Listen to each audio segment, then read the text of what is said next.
Bəzi qız bürcləri ümumiyyətcə çox məyus olacaqlar. Çox güvəndikləri həyat yoldaşları bunları yarıda qoyacaq və yaxud çox güvəndikləri sevgililəri bir an içində görəcəklər, çıxdılar, getdilər. Və kimlərsə bunlara pul ata bilər. İş partnyorları və yaxud sevgililəri, hətta həyat yoldaşları belə bunları evdə nəsə qızıldır, puldur, uğrayıb qaçırlar. Mən bunları indi açıqlamasını verəcəm. Saturn ümumiyyətcə bizə lazımsız olan insanları həyatımızdan çıxarır. Lazımsız, gərəksiz əşyaları çıxardır. Sıxlıqdan, darlıqdan çıxardır genişliyə. Yəni, məyus olmuyor bu şeylər. Çünki vay mənə pul atdı getdi, ay nə bilim, evin oğru deyib, mən bu lazım salam getdi.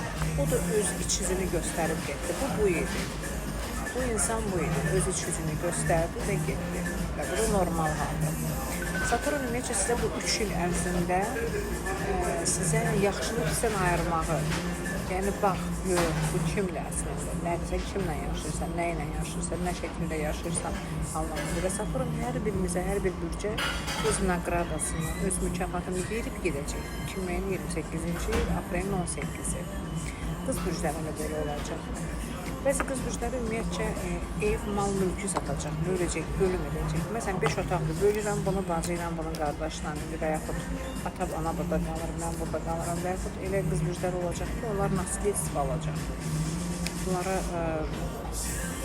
yəni, nənə, baba və yaxud ata, ana həyatını deyişlər, bunlara evdən bir mülk düşər və yaxud ev düşər.